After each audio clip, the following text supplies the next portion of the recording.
സാറിന്റെ ഒരു പടം നാളെ ഇറങ്ങുന്നുണ്ടല്ലേ? സൂപ്പർ ഹിറ്റ് ആയിരിക്കും. തിയേറ്റർ കുലിങ്ങായിരുന്നോ മോഹൻലാൽ എൻട്രിയില്?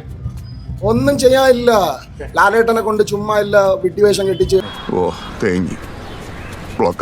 നെഗറ്റീവ് ആണോ? വലിയ ഒരു ഓവർ ഹൈപ്പിൽ വന്നുകൊണ്ടാണ് ഇത് പ്രശ്നമാകും. അതെന്നാ വർത്താനം പറഞ്ഞു പോയെ. ഈ തള്ളലുണ്ടല്ലേ പൃഥ്വിരാജ്, എന്റെ പൊന്നോ, ഒരു പൂറ ബോളിവുഡ് മസാല പടം. അത് തന്നെ. അംബാസഡർ 800 ആയി. അംബാസഡർ എന്ന് പറഞ്ഞു കൊണ്ടുവന്നവൻ വെറും 800. അഹങ്കാരം എന്ന് പറയുന്നത് മനുഷ്യന് ശകലം ആവാൻ പാടുള്ളൂ. ആദ്യം സരോജ ചെയ്യേണ്ടത് എന്താണെന്നറിയോ? ആകാശത്ത് നിന്ന് ഭൂമിയിലോട്ട് ഇറങ്ങി വാ. മോഹൻലാൽ എന്ന് പറയുന്ന ഇത്രയും വലിയ മനുഷ്യനെ കൊണ്ടുവന്ന് വെറും 7 ഡയലോഗാണ് അവൻ പറയിപ്പിച്ചിരിക്കുന്നത്. വെറും 7 ഡയലോഗ്. അതൊന്നും എന്നോട് പറയാൻ പറ്റൂല. അതൊക്കെ നമ്മള് ട്രേഡ് സീക്രട്ടാ.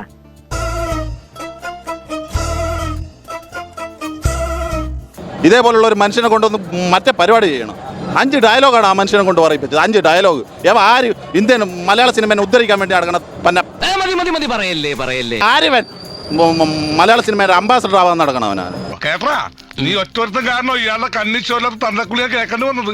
അനീതിക്കോ അഴിമതിക്കോ എതിരെ പോരാടിയ നിങ്ങളുടെ കഥാപാത്രങ്ങളെ കണ്ട് കൈയടിച്ച ആരാധകർ ഇപ്പൊ വിഡ്ഢികളായില്ലേ? ഇപ്പോഴല്ല, എപ്പോഴും അവർ വിഡ്ഢികളാണല്ലോ. പിന്നീട് അങ്ങോട്ട് ഒരു മേനയാവണില്ല. അതായത് എന്തൊക്കെ ചെയ്തിട്ട് ഖുറേഷി അബ്രഹാം മേനയാവണില്ലേ? മറ്റുള്ളവരുടെ മുമ്പിൽ വെച്ച് എന്തിനെന്നെ ഇങ്ങനെ അപമാനിക്കുന്നു? ലക്ഷക്കണക്കിന് ആരാധകരുള്ള ഒരു മെഗാ സ്റ്റാറല്ലേ ഞാൻ. അതിങ്ങനെയാണ്. ഇതാണോ ഖുറേഷി?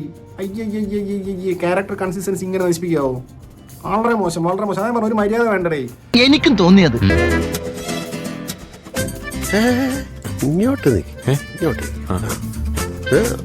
അതിന്റെ മേല് കൂനിന്മേൽ കുരു എന്ന് പറഞ്ഞ പോലെ ആന്റണി പെരുമ്പാവൂർ ഇതിൽ അഭിനയിച്ചിരിക്കുക. റാവുത്തർ എന്ന് പറഞ്ഞ കഥാപാത്രം. ആ പടത്തിലെ അഭിനയത്തിന് സരോജിന് നാഷണൽ അവാർഡ് ഉറപ്പാ. ബാബു, ആ ജ്യോത്സ്യൻ കാറ്റുപായ ഗോപീകൃഷ്ണനെ ഒന്ന് വിളിക്കണം. എന്റെ സമയം മോശമാണോ അല്ല വളരെ മോശമാണോ എന്നറിയാനാ.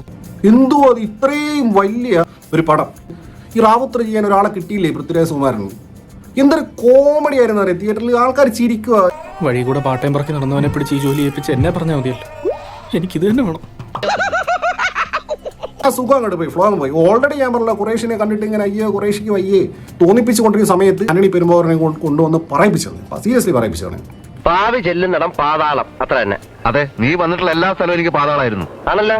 നമ്മുടെ സ്ഥിരം പരിപാടിയെ രക്ഷയുള്ളൂ എന്നാ തോന്നുന്നത്. പിള്ളേർക്ക് ഓരോ പൈന്റും ഫ്രീ ടിക്കറ്റും കൊടുക്കാൻ വിളിച്ച് പറഞ്ഞിട്ടും പടം പൊട്ടുകയാണെങ്കിൽ എനിക്കൊരു ചുക്കൂല.